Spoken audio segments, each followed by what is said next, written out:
Hey folks, in an older video I deleted the AC compressor and stuff from the BMW.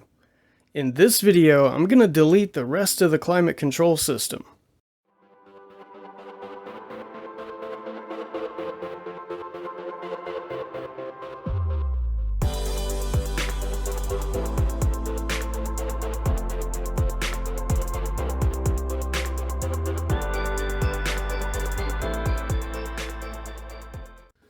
I'm gonna be deleting the HVAC box inside the dash, but before I can do that I need to disconnect the coolant lines for the heater core, and that means the cooling system needs to be drained. To help drain the coolant out of the heater core, I turned on the ignition and turned on the heater. That opens up the heater control valve, so hopefully it'll let the coolant drain out.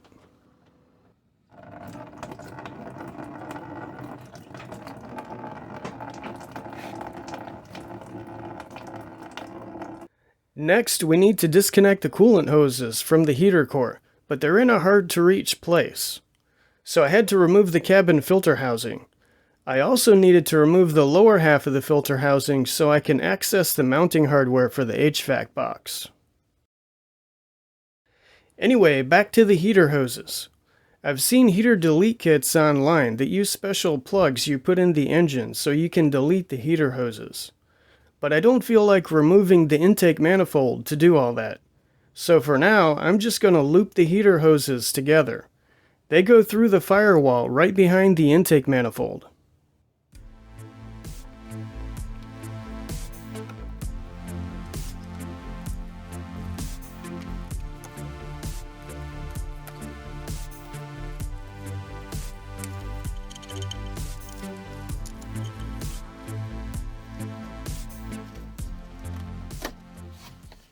I wasn't sure what was the size of the hose, so I measured it. The fittings seem to be about 18 millimeters diameter. Here in the US, pipe fitting sizes are in inches, and that roughly equates to about 3/4 of an inch. So I need to get a 3/4 inch hose fitting from the hardware store. By the way, if you want to see how I deleted the AC compressor and the hoses and stuff in the engine compartment, I have a video about that. Here's the link up in the corner.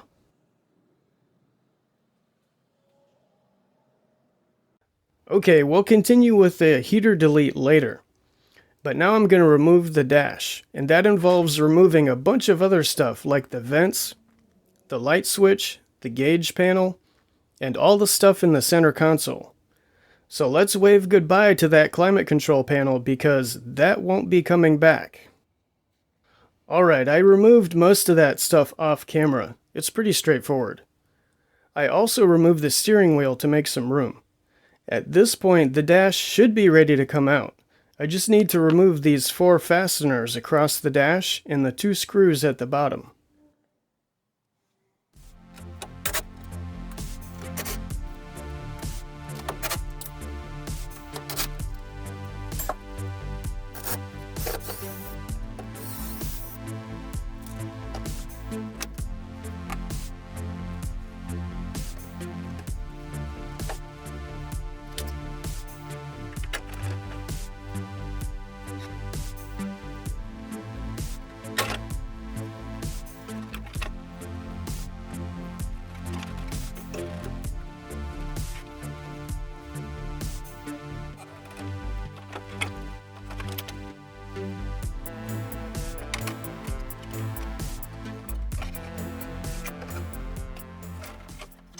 Whoops, I forgot to disconnect that cable for the center vent.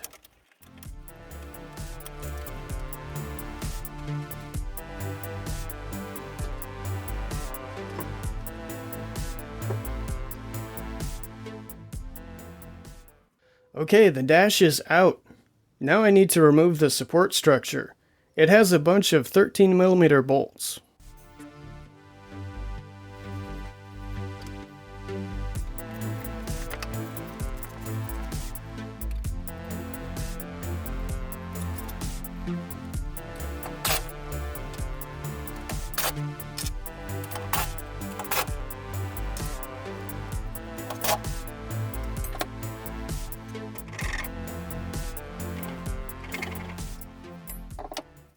And here's where I ran into a problem.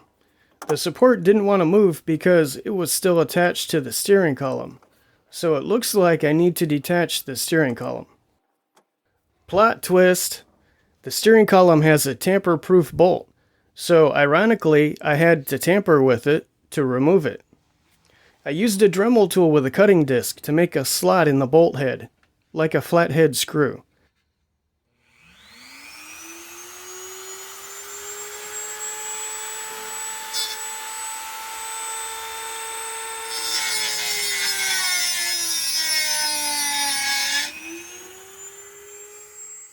Then I used a big screwdriver to remove it.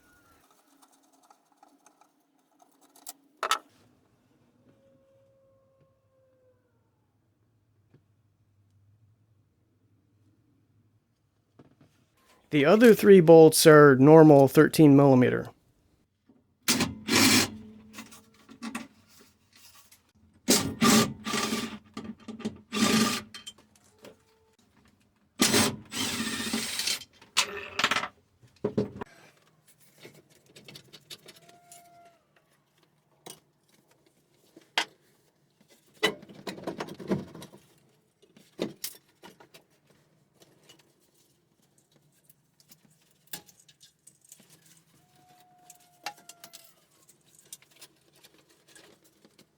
Also, the fuse box is attached to the support structure.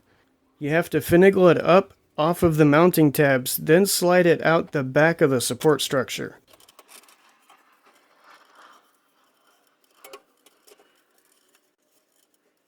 And there we go. The support structure is out.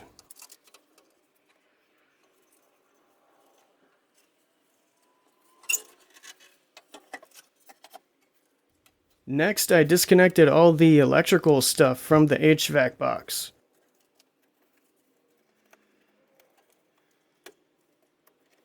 And at this point, it should be ready to come out. Okay, here's why I removed the cabin filter housing. The mounting hardware for the HVAC box is actually on the firewall side, so you have to reach in from the engine bay. There are 4 10mm nuts, 2 on each side. There's a trick to removing the HVAC box because the bottom fits into a rubber grommet on the transmission tunnel. So you have to lift the box up off of that grommet, then pull it back. Also, there was still some coolant in the heater core and it leaked all over the place.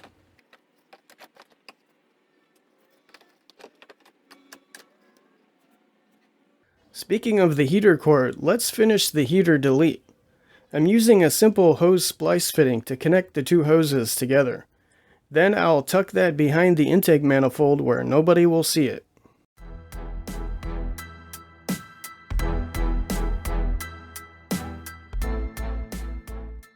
Naturally, I don't want to have a gaping hole in the firewall, so I got an HVAC delete panel. I bought the cheapest delete panel I could find because I'm a cheapskate. Maybe one of these days I will learn to buy nicer stuff that's easier to install, but not today. Anyway, the panel that I bought is just a flat piece of sheet metal, but the place it needs to be installed is curved. So I need to bend the panel to match the curve in the chassis.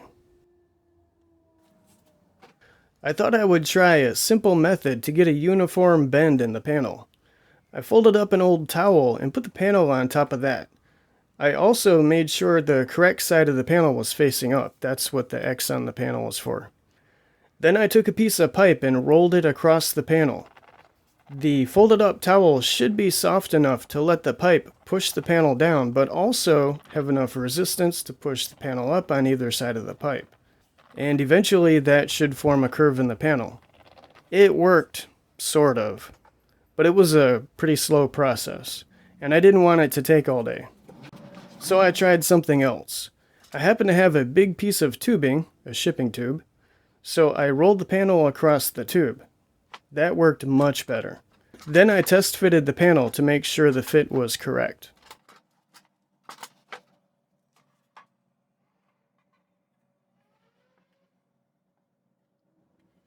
Okay, time to install the panel. I measured the panel and the opening in the firewall, then I put marks on the firewall with a marker to make sure the panel was centered on the opening.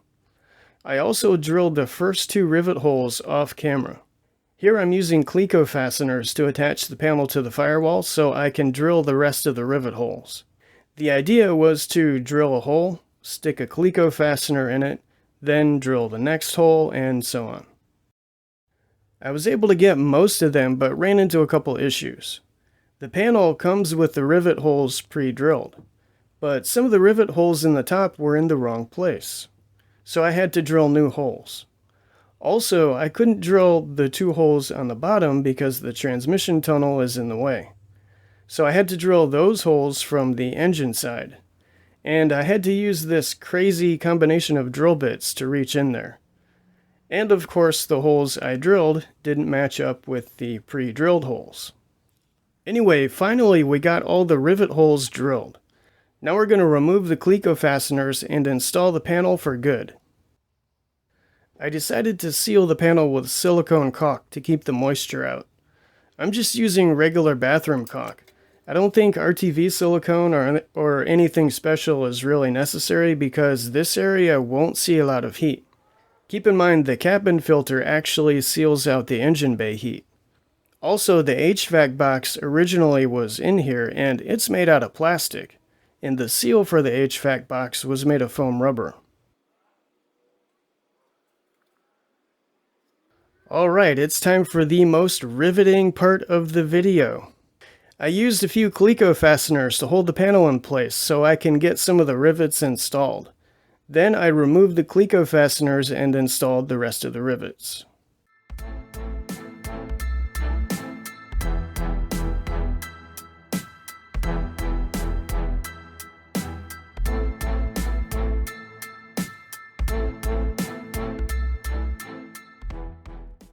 Also, off camera, I put some more caulk on the engine side of the delete panel. I wanted to make sure all the seams and any openings were sealed up. With the delete panel installed, I can start reassembling everything. By the way, I replaced that one tamper-proof bolt on the steering column with a regular bolt. Also, I took this opportunity to trim some unnecessary wiring from the wiring harness. According to my bathroom scale, that pile of wiring weighed about 3 pounds.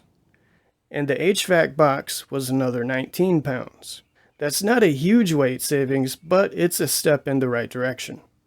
I also took this opportunity to remove the driver's seat, and I deleted the wiring for the seat. But that's something we'll talk about in the next video, so stay tuned!